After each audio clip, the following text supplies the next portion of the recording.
Welcome, everybody. It's time once again for the next chapter with Charlie Hedges as he explores turning the page on his life and yours. Hey, Charlie. Hi, Paul. It's good to be here with you again at OC Talk Radio, and I want to welcome all today to what I'm calling the inner depths of my soul. As our regular listeners know, I am prone to experiment with different forms of podcast. Most of the time I conduct interviews. Sometimes I just talk, and sometimes producer Paul and I talk. Today is altogether different. My dear friend Terry Hershey will interview me. Well, sort of. I will still take the lead, but Terry will ask questions of the experience I recently went through. So, Yo Hirsch, what's up, man? Charles, how are you? I am recovering, which we will talk about. Tell me, you just took a little sabbatical journey of your own, didn't you? I did. It's an annual trip that I do with good friends. We go every year to a part of Europe, and we do wine tasting. It's two things. It's the love of wine. Well, my friend's a wine writer. He's a member of the clergy like I am, but he also is a wine writer in San Francisco. So he gets us into some pretty remarkable places. But it's also a look at history, too. For example, I was in Portugal. I just got back from Portugal. We were in a place where they made wine in amphoras. Amphoras are these giant clay pots. And that's the way the Romans made wine over 2,000 years ago. So, and they still make it that way this day in some of those wineries, which was kind of fun. So what was the wine like in Portugal? It's actually good. We were in a place that had 250 varieties of grapes that are not grown anywhere else on the earth. Really? Yeah. So it's a whole different kind of wine then. Whole different kind of wine. Yeah. Plus, as a seen wine that was made over 2,000 years ago, it was very hard for a kid who was raised Baptist who was told that Jesus only drank grape juice. It's just a poor interpretation of the Greek word, yeah, exactly. Right? Anyway, it was a great trip. That's good. I'm glad. So let our listeners know and let you know from this point on, please know that the thoughts that's going to come out of my mouth today come from another newly recognized state of consciousness. So expect meanderings, ramblings, and I think that's because soul talk is not made for words. There's a line in the Bible that became really meaningful to me is that the Spirit speaks in moanings and groanings too deep for words. And I'm going to try to put these things in words. You see, I just returned 3 days ago from a 10-day self-discovery trip. And 6 of the days were spent in silence and sequestered silence. That means not only do you not talk, but you must stay by your cabin, and you have about an 8-square-foot area out in front that you're limited to that area, and you're not allowed to leave that area except to use the toilet or to fill up your water bottle. Other than that, you are night and day just in this extended time of silence. And believe me, the first day, the monkey mind goes crazy thinking, but by about day 3, the unconscious sort of takes over. But in the intermittent between that, there were 4 days of what's called ceremony, and it's song and guided reflections, and that take you into deep parts. And I want to tell you, Terry, I went into the deepest parts of my unconscious to look at hidden parts, and parts hidden because of shame and disgust and fear. And let me give you a quote that my wife gave me that came from Thomas Merton. I mean, it came from Richard Rohr quoting Thomas Merton, or talking about Thomas Merton. And he said, Thomas More Thomas Merton warned against confusing an introverted personality with being a contemplative. They are two different things. The introvert finds solace in being comfortable, while the contemplative mystic and hermit use solitude to discomfort themselves. So silent solitude is not always blissful, but it is enlightening. More than anything I've experienced. But that's got to make sense to you, too, doesn't that? I would resonate with that completely. Well, the discomfort thing is curious. But go on. So why did you choose this particular venue? It was people I had done work with in the past, and I've worked with them on weekends, and weekends experience are not... I don't mean these people. Why would you choose a place where you're going to go to that extreme? I had no idea it was that extreme. Had I known that extreme, I would have probably double thought it. I had no idea that the silence was part of the process, that it was that deep of... I knew it was silence, but I did not know it was sequestered. I've had times of silence at the Abbey, but, you walk around, you take little hikes, you go to liturgy, what are they called? The offices. The offices. The prayer. Well, that's almost it's similar to tourism. But no, it is. I mean, yeah, you're taking pictures and you're having a good time, and I'm not. I mean, I love going there and I love being a part of that. But I've done that in silence. Have you ever done that in silence? I have many times. Yeah, but it's still distracting. When you are locked in a room, there are no distractions. You have to deal with you. And you are the only thing you can deal with. And at first, the conscious self wants to fight that, or leans toward that. The unconscious self doesn't want you to go there because it doesn't want you to get hurt. And yet at the end, in the middle of it, you end up going to that unconscious sort of deep soulful place. There was one thing that I recognized, Terry, that was really helpful before we get deep into it, and that after several days of silence, I concluded that which cannot be recognized cannot be reconciled. That which is not recognized cannot be reconciled, and the only way I can truly reconcile my inner wounds, my child wounds and adult wounds, I have to recognize them. I have to name them.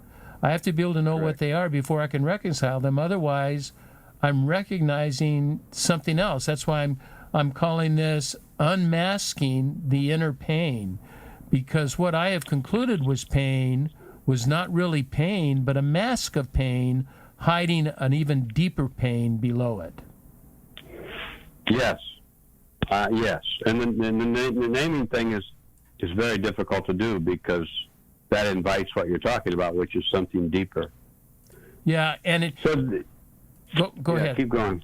Well, I say, and I have to be careful because if you name it, then all of a sudden you box it, and you can't put a box around it.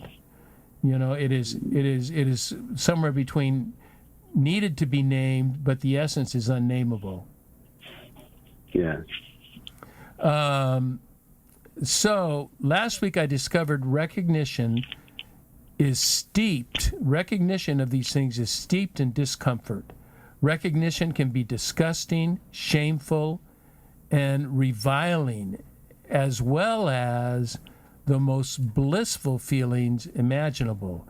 I was confronted by my most threatening demons and also provided with an inevitable solution, the only sane solution, and that is love. And it's love in a whole different form than I'd ever looked at love before. That my purpose in going there, that I think I'll talk about later, was my inability to accept love.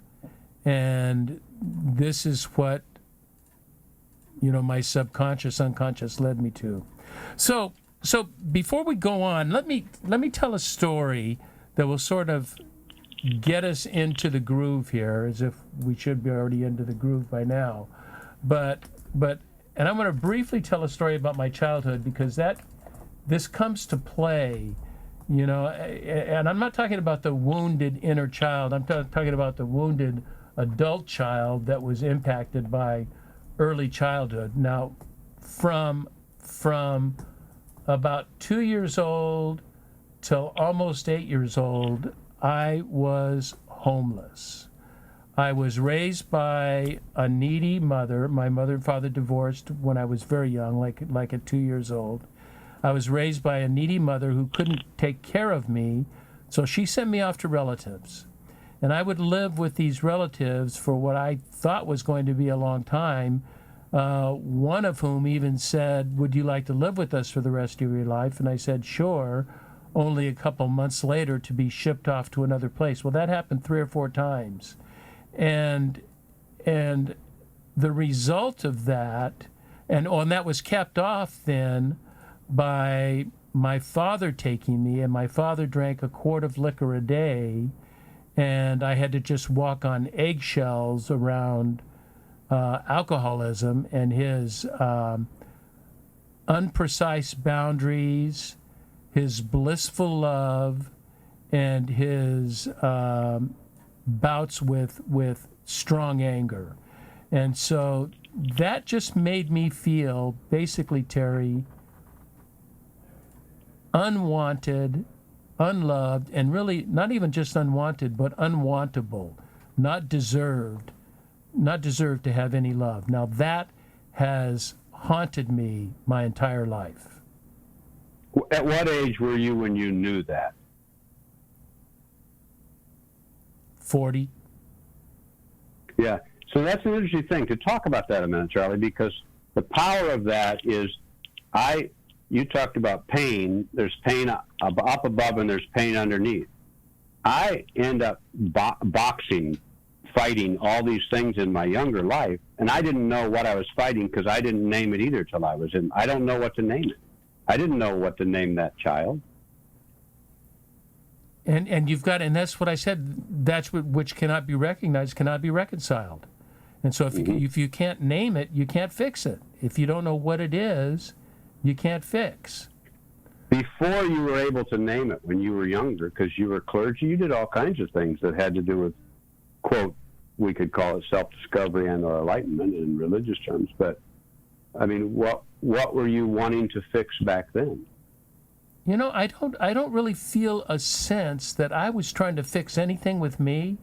I feel like now looking, I was trying to fix other people, but it was really, the truth is, it was me that was trying to get fixed, but I did it under the guise of fixing other people. They were the ones, I was the one okay. They were the ones that needed my okayness, when the truth was I was not okay and I needed my okayness. Right.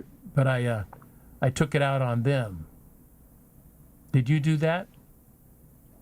Oh, yeah, and I took it out on myself, too, with a lot of just self-destructive stuff. Yeah, I did. Well, I spent that's why I called it the 70s, my dark years. I can hardly remember them because I took it out on myself by, just staying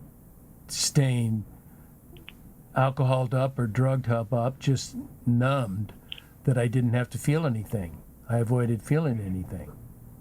Yeah, and religion was able to do that for me too, to stay numb with religion. Religion offered that to me. That was my next step. Is when I quit abusing substances, then I went right into religion, which was just another number. It just was another means to numb the pain that was inside of me. Yeah. And I discovered, now what I discovered on this retreat, as I said, that I had, since my childhood, I had always felt this fear of abandonment and rejection, obviously, by these different people moving me on. And I thought that was my pathologies, abandonment. My psychiatrist just told me 6 months ago, you still have not dealt with abandonment. And I said, what are you talking about? And he says, nope, you've not even opened the door to it. You don't even know it. And what it really was masking was an excruciating pain of not being wanted and abandoned by my tribe and the most important members of my tribe, which were my parents. And we have since come to know that safety, acceptance, and love are the key things in raising a child. And if they don't have that, they're going to be screwed up, and they're going to do screwed up things somehow to somebody, and mostly to themselves. Right. Yeah, we turn it inward. We turn it inward. So going into the retreat, I wanted to discover the obstacle that was preventing me from accepting love. Now, I understood pretty quickly that I was the obstacle to accepting love, but my question really became soon in the retreat, how am I the obstacle? If I'm an obstacle, how do I manifest that being an obstacle? And the answers that came to me, first of all, was the experience, the fear of this disabling fear of horrendous pain, and that pain of being unwanted and unloved. And as a result, I have never been a shame person, Terry. That is just not something that resonated with me. Remember when the shame thing was so popular? Who was the author that was on that? You know who I'm talking about. Bradshaw. I'm okay, you're okay? Bradshaw. Yeah, that's right. Yeah.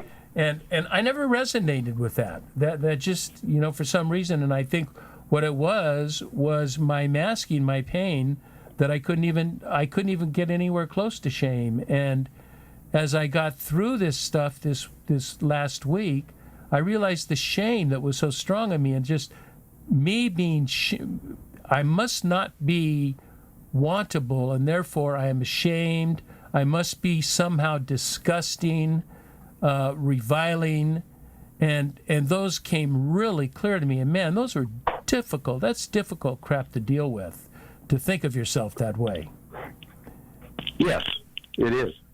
Yes, shame is at its heart is diminishing. It diminishes you. Oh, to say the least. It makes you almost non-existent. Yeah, it tears you up in pieces or parts, or there's lots of ways it attacks you. But yeah. Anyway, So you chose to do this route, but you've done other things, Charlie. So you're long past 40. I'm curious about the route, because I talk to people, and a lot of your listeners, the same thing, are on journeys where they're trying to get pieces of truth to help, right? Yes. Pieces of light to inform them, to make them better, and or self-discovery, and or enlightenment, if we use that word. And so to enable them to set down things that hinder them, or whatever that may be. And so there are many things that are tried and many things that are offered in our culture. All this self-help crap that's out there is all about that. But you're at 40. You sort of come face to face with this child of you. Yeah, the death of my mother. This is a whole new thing, right? So this is an interesting. That your journey begins then, sort of. Yes, it began then, and there was I think the first stages of it began then, but when it became really profound was at retirement, when I had to deal with boredom and uselessness, and I could no longer hide behind productivity and make that my means of satisfaction. I had to find inner satisfaction. That is, that's moving up Maslow's chart. But nobody else said it's a thorny damn ladder that you're walking up barefoot. Right. And the higher up the ladder you go, if you're going up the ladder well, you're going up it with pain, because you have to deal enlightenment or ultimate satisfaction come with a true, genuine understanding of your core, your deepest core fears and pain. And once you can do that, for me, once I can do that, and not just I have to name it, and then I have to accept myself for it. Like today, I made you know what I did today while I was preparing for this podcast? I made the mistake. I never do this. I was dealing with email, and I had this email that I had to send that was frustrating with an individual. And so I was sending it to another person, and you know who I sent it to? I did. I sent it to the individual that I was frustrated with. I said, oh my God, you've got to be kidding me. I didn't possibly send this to this person. And so I immediately sent out an apology, but, who knows what good it did. It was. Yeah, and I just want to say to you, Charlie, I got that email from you, and it really did make my day. I'm just really grateful for that. Yeah, but I have to, that, was wrong on my part, and hurting somebody was wrong. But I have to accept that. I don't have to necessarily love that, but I can still love myself, understanding I am flawed and I'm going to screw up and I'm going to do things, and I need to say my mea culpas and say I'm sorry. And then if this person is angry or distraught, just say, I get it. I understand. Go back to this other thing which was helpful, is that you're at retirement, all of a sudden, all the things that you did in terms of activity and attention and distraction, all of it good, really, yes. masked, or made sure that you did not have the space, the silent space, like you had to do just in a really intense way recently, to look at something. So that's a big deal. What do you say to people, because talk about this with you, what do you say to people who just find something else to distract them because this is too much? Well, I think I really don't know how to do it without a concentrated effort, and I think that effort does require, I don't know another route other than silence and solitude.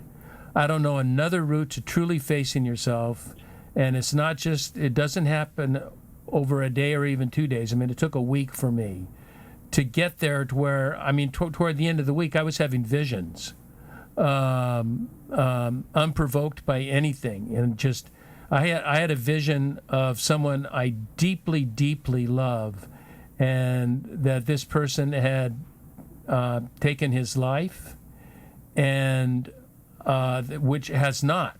The person is not. Person is perfectly healthy and fine right now. But I had a vision that this person had done that, and the anger that arose in me, and that was the issue, that I've never really looked at myself as an angry person, but I am. And anger is deep in me, and I was angry with myself for not having clues. I was angry with the people that I thought had hurt this person. And then that was just a vehicle for me to understand the anger that resides within me, and how anger is an alternative, another number, that numbs me if I express anger. And if I'm angry about something, it keeps me from having to deal with the issue that's making me angry. And the issue that's making me angry is people don't do things my way, and it's not so much about my way as it is about accepting that I'm valid, that I'm real, that I'm here, that I exist, that I have an idea, that I have a thought, and that people don't have to actually do it, but it's always wonderful if they ponder that. So back to your question of how does somebody actually do this? I don't know how to do it without intentionally going about accessing your deepest, most inner self. And that takes in there retreat centers. There's Buddhist retreat centers that do that. You can go to abbeys and express to the monks exactly what you're trying to do, and they would put you on a guided session of where you are having to deal with yourself. Go to somebody who has been through not solitude, but contemplation, not introverted solitude. Yeah, and I hear you, and I've done many of these things, as you know. But I also know that people will come to me, or I'll even do the same thing. You'll say, "That sounds great, Charlie. I'm thrilled for you. That's a wonderful thing." So here I am, silent. Tell me what the steps are. Well, those are my steps. It's a simple step. Take a week, 5 days. 5 days would probably be plenty. Take 5 days. Lock yourself in a room. No phones, no computers, no books, nothing to read. Only a place where you are truly stuck with yourself. And at first, your conscious self is really great at providing distraction and listening for outside noises, thinking all kinds of thoughts, all kinds of issues, your to-do list, what do I have to do? And by the third day, that all goes away because you have nowhere else to go but inside. But it's a time-consuming thing. Look at the prophets. Look at I'm not talking just the Christian prophets. I'm talking Buddha. Look how long Buddha went off into times of silence and times of deep contemplation about. He wasn't thinking about life, the universe, and everything. It would be my opinion now is that he was contemplating himself, and he was contemplating what obstacle he had. And once he had done that, then he could contemplate about the wonders of life, as Buddha so eloquently did. So, what were the truths? And I say truths. Let me use it as a metaphor. We're on a boat. We all have boats, but if we don't tether our boat to something, our boat is out at sea, being buffeted.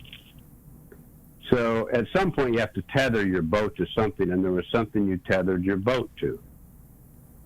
And what did I tether my boat to? Was it just an awareness that this Charlie is okay? Was that it?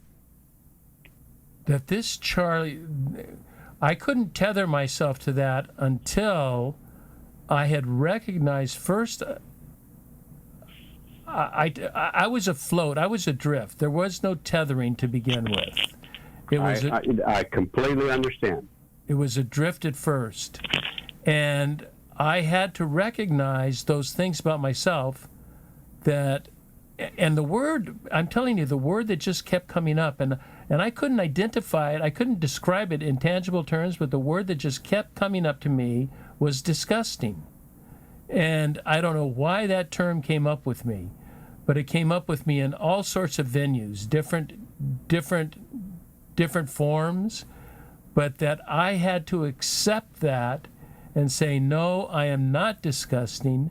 That is part of my nature. That is part of who I am, and to truly accept myself. I believe Jesus was right on and never paid attention to when he said, love your neighbor as you love yourself. And we only pay attention to the first part of that clause, or first part of that sentence, and not the clause. The clause is as yourself, because if I were to love people as I love me, I'd be a prick. There's just, because I just did not love myself. Did not. I would never treat other people the way I treat myself. Ever. And now that I have come to this full circle, I don't know if it's a circle or if it's a 180. I'm not quite sure right now. But it's a polar thinking that it is okay for me to be broken and to have frailties. That is the human condition. There is nothing we can do about that human condition. And to accept... Well, let me stop you, because this is the helpful part about this, Charlie, is that some people think, I accept myself, I just hear, okay, I just need to say the words, I accept myself. But it's broader than that. Accepting yourself meant naming some things about yourself that didn't seem unpleasant to look at, but after, with acceptance, you realize, no, that's who I am. Oh, you are so right on. If if you think you're essentially okay with a few foibles, it's very easy to accept yourself. But when you recognize how flawed you really are, how intrinsically flawed you really are, and the again, disgusting actions you can take toward other people and toward yourself, until you understand those and accept those, you've really never gotten to acceptance. You've really, you know, it's just because you don't know what you're accepting.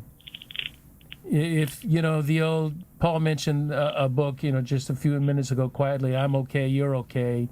And I liked what my friend Tim Timmons said, I'm not okay, you're not okay, but that's okay. Mm-hmm. But we really need to know I'm not okay. It was a similar kind of thing when back in the day when you and I were doing our other kind of work. The big thing then was, the big book then was Codependent No More, and I remembered reading that book and feeling like crap, because at the end I was still codependent very much, you know. So I must have misread the book somehow. So, you know, I had to go back through the book to figure out what part I missed, because I didn't get it, because I'm still codependent at the end of the book. And I to this day I say, I have nothing wrong with her book, Melody Beatty's book. I have nothing wrong with the book, but why can't the title be Codependent Still, Very Much, but Very Okay? Yes. What's wrong? Yes. What's wrong with naming some of that? That doesn't mean I act out on it. That's the key, isn't it? Isn't that the power of it? Is that there's some things of you that you named, but in naming them, that means you don't act out on some of them. That gives you that gives you power back. That regains power to you to not do. Because it's almost like you're at the mercy of a victim of those things, right? That is a wonderful thought, and let's ponder that thought as we take a break. And I want to come back to being a victim of your thoughts, but let's take a quick break.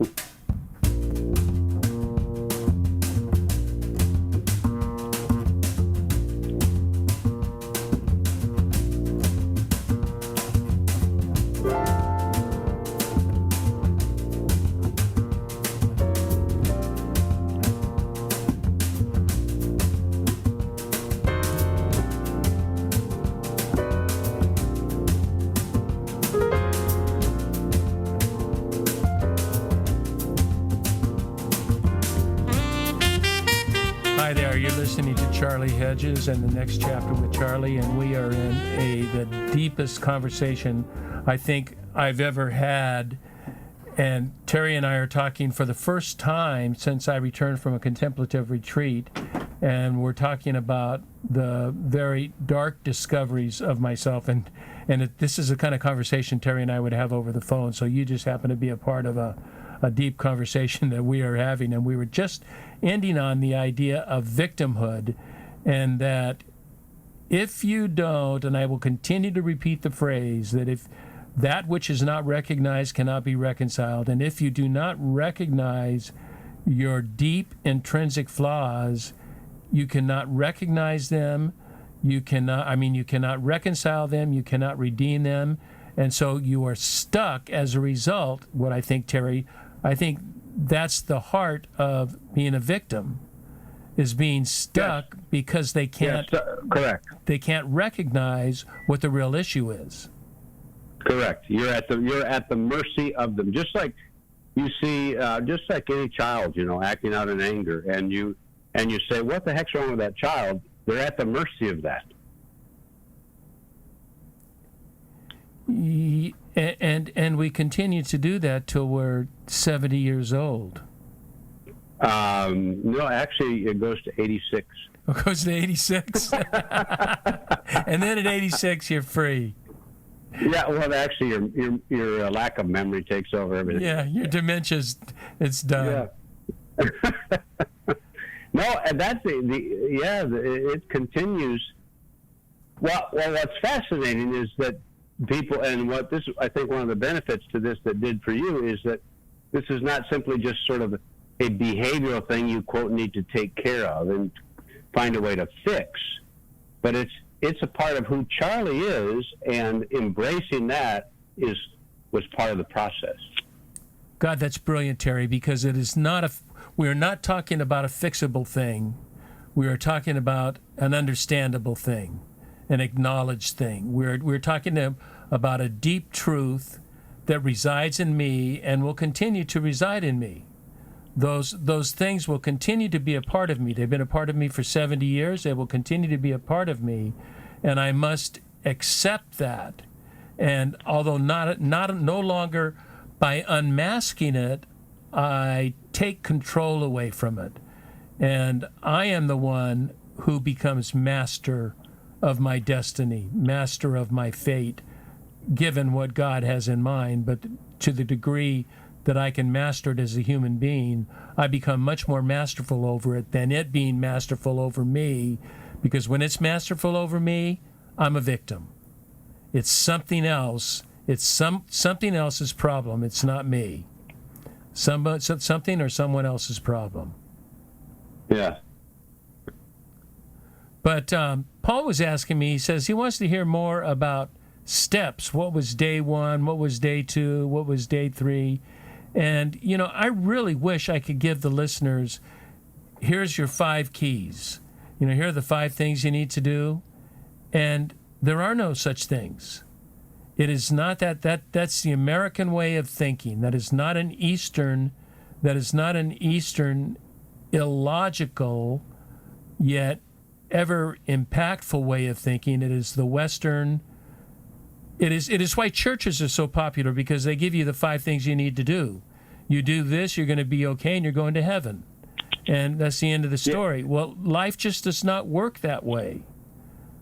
Yeah, so I'm going to rephrase it as steps, because I see it now it's Terry, the landscaper and gardener, talking to you.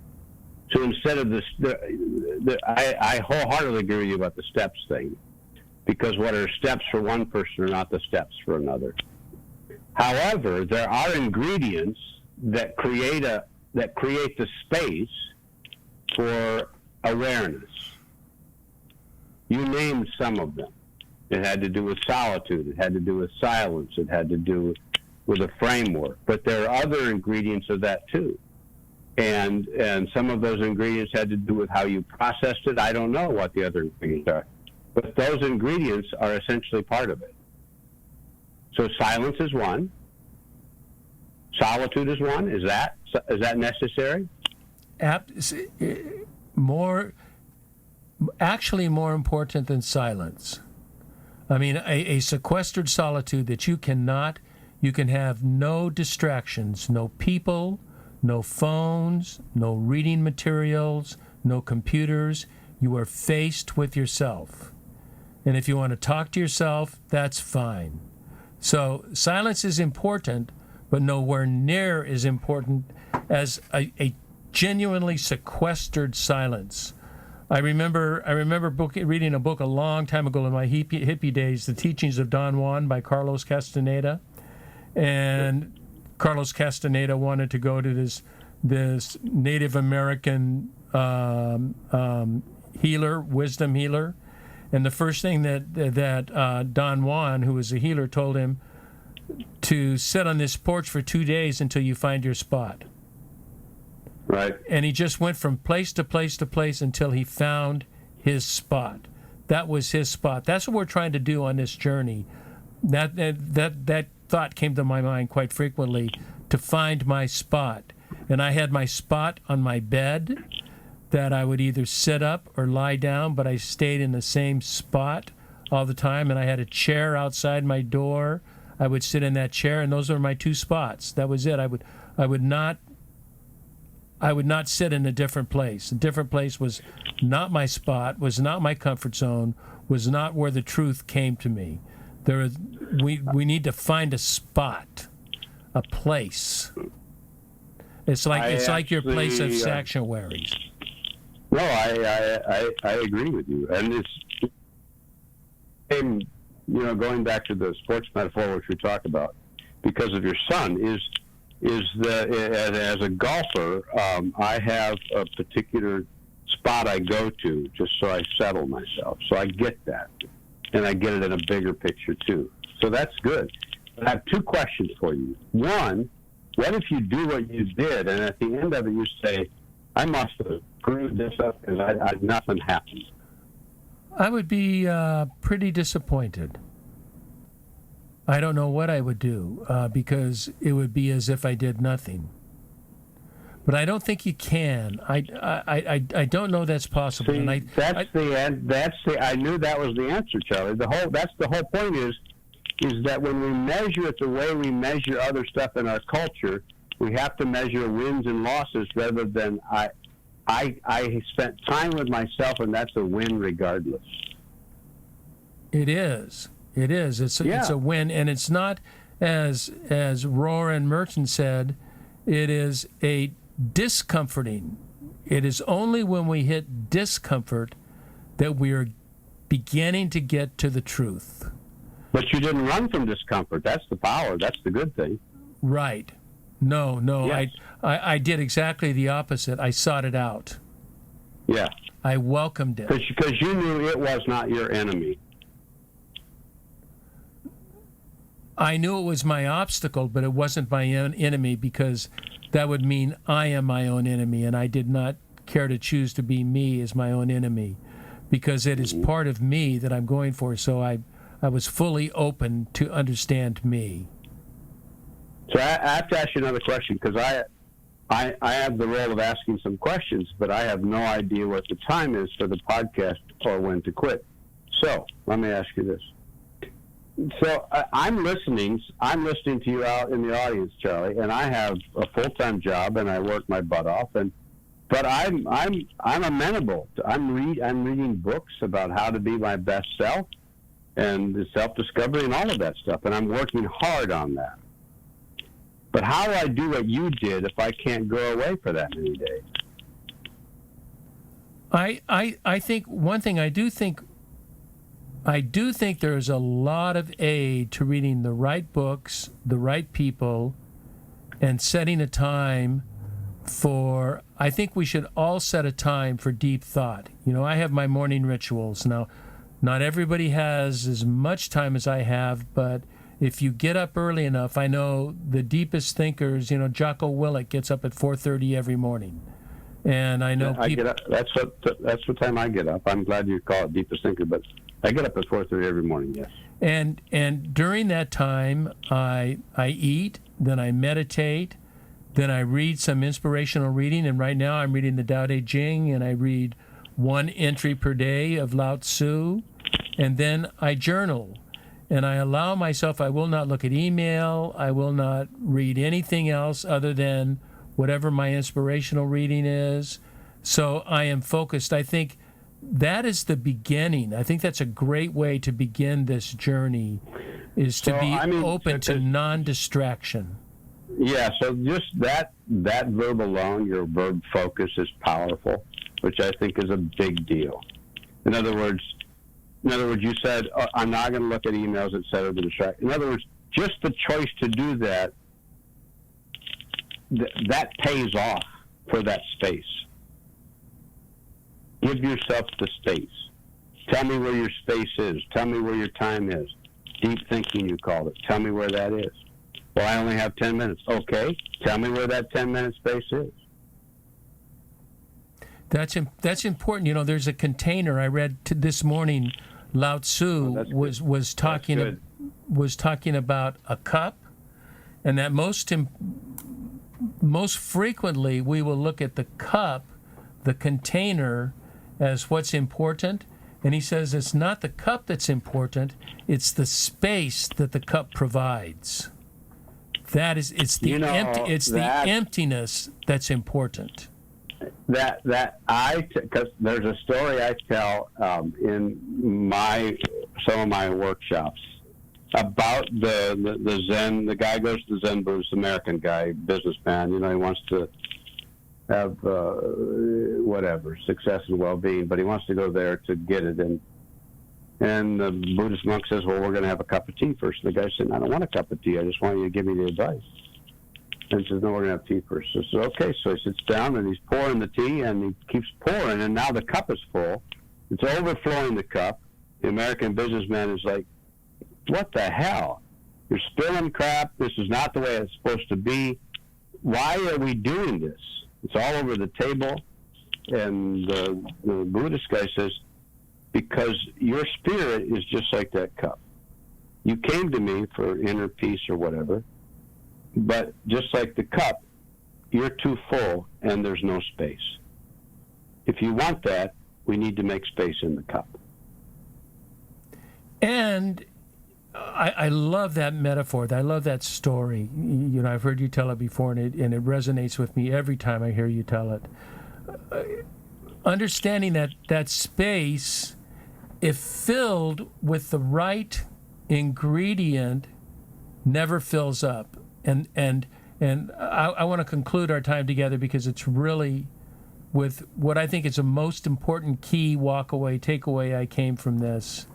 And that is the importance of love, and it's a very definite. It's not a romantic kind of love. It's not, the wowie wooey. Oh, God loves me unconditionally, no matter what. It's not that. It is. I wish I could define it in words, but it's a whole new powerful meaning of. I want to make synonymous love and acceptance. That once I accept, I can love with compassion, with empathy, with understanding, with patience. And that kind of love will never fill the cup because it is always giving away. There's not enough of it to fill it without me giving it away and always creating space for more. There is always space for love. There is not space for revenge, remorse, self-denial, self-hatred. Those overflow, and they're non-exhaustive, and they are totally unhelpful. But love is key. One of the songs that were sung to us, 4 nights a week we did these little ceremonies of where they sang to us and led us in guided meditation. And one of the songs that was sung was, "Could you love and could you be loved?" And it was just a beautiful song, but it was just a wonderful, wonderful note to me. Can I love? Yes. Can I be loved? Yes. But not without having to think of it. Yes, I can be loved. And in the being loved, that is where I can give love.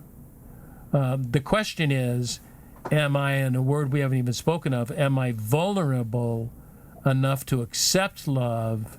And with that, and if I am, with that vulnerable acceptance, because I must be vulnerable, then I can give it freely and I can give it generously. Well said, my friend. Thank you. Terry, thank you so much for listening and joining in on the recollections of my journey, and thank you for walking alongside me in this one, and I want to thank you, friend, for walking alongside me for damn near 40 years now, and you have always accepted me. Maybe more than in spite of my foibles, but because of my foibles, and I've never felt judged by you, and I want to express my love for you and my gratitude for you in that. The feeling is mutual, my friend. The feeling is mutual. Thank you so much, and I want to thank all our listeners for your attention to this odd chapter today, and finally, thank you for tuning in to the next chapter with Charlie. And please be sure to check out our website at thenextchapter.life. It is filled with podcasts and blogs. And until next, this is Charlie Hedges signing off for now. See you later.